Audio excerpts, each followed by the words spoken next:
Bueno, aquí estamos un poco probando este software nuevo que se llama Riverside. Y como tenía que probarlo, yo quería entonces hacer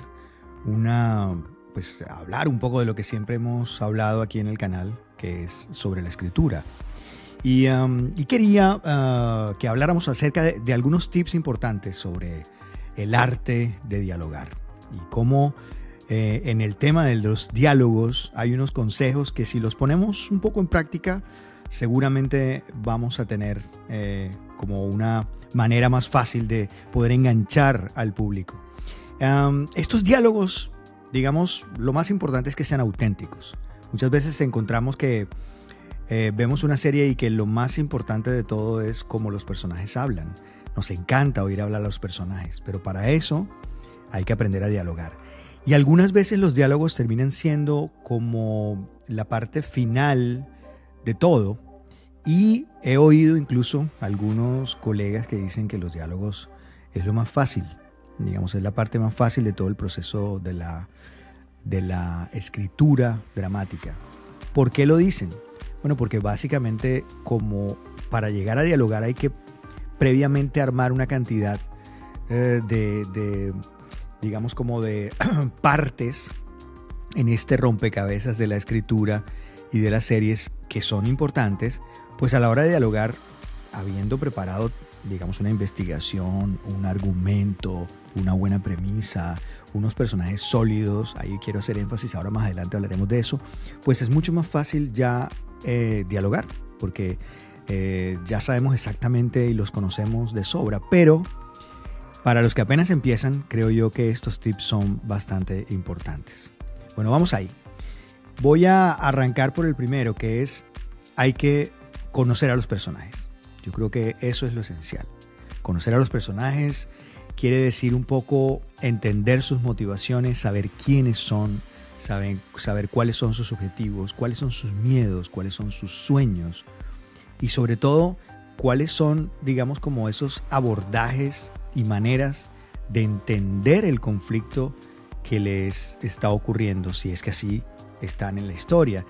Por eso, diseñando y conociendo muy bien a los personajes profundamente, podemos casi que dejarlos hablar. Cuando los personajes están muy claros, es increíble cómo a veces los ponemos en un papel y ellos hablan solos, porque los tenemos absolutamente dominados, los conocemos profundamente y eso hace que dialogar sea mucho más fácil. Entonces, cada uno de los personajes tendría que tener su propia voz y es importante que tengan su propia voz porque si no vamos a hacer que todos los personajes hablen iguales y eso no es tan agradable. Los personajes tienen que hablar de distinta forma para ser bastante contrastados.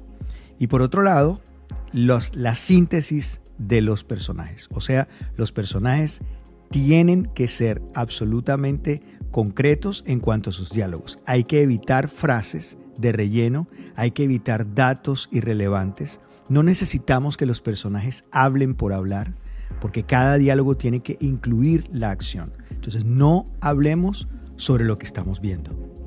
Es imposible que tratemos de contar con palabras lo que ya estamos viendo con imágenes. En ese sentido, evitemos los diálogos innecesarios.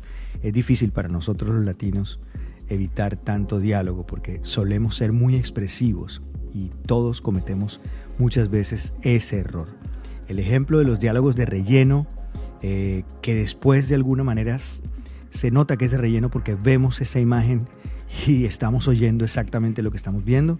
Ahí es donde creo que hay un relleno horrible y ahí hay que estar muy pendientes para recortar y para modificar esos diálogos que hagan que la trama avance. Entonces, mostremos y no contemos. Aunque los diálogos aportan información, no hay que abusar de ellos. Es mejor no saturar al espectador con información de más y en lugar de estar contando todo, hay que dejar que las acciones hablen. Entonces, creo que ese es un detalle muy, muy importante, sobre todo para nuestra cultura. Por otro lado, yo creo que es importante también el tema del ambiente, ¿no? El ambiente importa. O sea, en qué momento ocurre ese diálogo, cuál es el contexto de ese diálogo. cuál es el momento histórico en donde los personajes están hablando.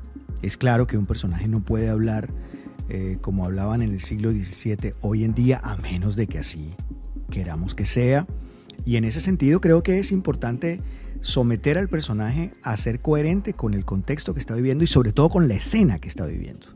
Los personajes van a saber cómo decirlo y sobre todo ese contexto que los influye dentro de la escena también influye en la manera como esos personajes hablan. O sea, un personaje no puede hablar de una manera pausada, tranquila y con palabras súper elaboradas cuando está en medio de un incendio, por ejemplo. Entonces creo yo que también el contexto, la situación de lo que ese personaje está viviendo hará que también ese personaje hable de determinada manera. Y finalmente, algunos guionistas lo hacen, yo, digamos, no he caído ahí, pero muchos guionistas leen los diálogos de su personaje en voz alta. Y eso lo que conlleva es a que los guionistas puedan escucharse, o sea, o escuchar cómo ese personaje habla, ¿no? Y al escuchar cómo ese personaje habla, pueden entender si suenan realistas, si se siente natural, y si de alguna forma es ese diálogo real, ¿no? Porque a pesar de que los diálogos no son exactamente iguales que en la realidad, deben parecer como si fueran reales. Esta es una gran manera también para encontrar la voz de los personajes y corregir sus errores. Muchas veces esa lectura en voz alta permite que algunos guionistas entiendan si vale la pena mantener o no y luego se sientan a reescribirlo porque podría ser dicho de otra manera cuando lo leen en voz alta. De pronto dicen, esto no me suena tan real. No sé si a ustedes les ha pasado, los que han escrito, y si ustedes leen en voz alta. Me gustaría saber si ese método lo utilizan, porque la verdad yo por mi lado no lo hago, pero conozco de muchos que sí lo hacen. Creo yo que esos son un poco como los pequeños tips de hoy en este video en vivo que estoy probando este programa que se llama Riverside, conectándolo un poco como con mi cámara y viendo a ver cómo funciona. Y pues en vez de estar diciendo 1, 2, 3 probando, pues lo que quise es hablar un poco, escogí un poco estos trucos para crear diálogos increíbles y apropiados en las series, y para que aprendamos todos o sigamos aprendiendo todos en este camino de escribir diálogos que sean irresistiblemente atractivos. Son consejos que creo que nos sirven mucho. Así que voy a retomarlos. El primero es conocer a los personajes. El segundo de ellos es ser sintético, o sea, no utilizar el diálogo como un relleno. El tercero es tratar de darles una voz concreta, digamos, al personaje que no se parezca al otro.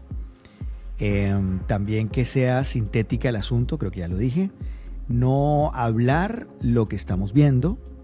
Y ese último que es, leamos en voz alta los diálogos que están en el papel, a ver si realmente soportan digamos como que la gran prueba de la realidad, ¿no? A ver si se parecen un poco a esa realidad que todos vivimos. Bueno, con estos pequeños tips me voy despidiendo. Voy a tratar también, digamos que con este programa y ahora con el tiempo, no prometo nada porque pues obviamente el tiempo de uno es un poco enredado, pero trataré de regresar un poco a estas entrevistas con los colegas, esas cosas que he estado un poco como olvidado. Pero yo trato de no prometer mucho porque no quiero caer como en esas. Siempre la gente que está como en YouTube siempre dice, miren, es que estoy un poco perdido, pero ahora sí volví, y vuelve un rato y después otra vez se pierde. Yo no. El canal mío es un canal en donde me importa muchísimo, pero pues también la vida sigue y hay que moverse un poco. A propósito de canales, quiero que sepan que también abrí uno hace 2 semanas que se llama Neurolandia, en donde hablo principalmente de contenidos psicológicos, pues obviamente muy a mi estilo, jugando un poco con la inteligencia artificial. Invito a que le echen un vistazo a ver si les gusta, y si les gusta pues suscríbanse. Se llama Neurolandia. Ahí de pronto lo dejo por ahí en los comentarios para que le echen un vistazo.